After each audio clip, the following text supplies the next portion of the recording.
ធីរសៀលថ្ងៃអង្គារទី17 កុម្ភៈឆ្នាំ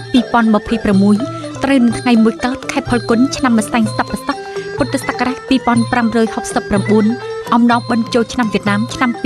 2026រួមមានមក13:31នាទីបទចការ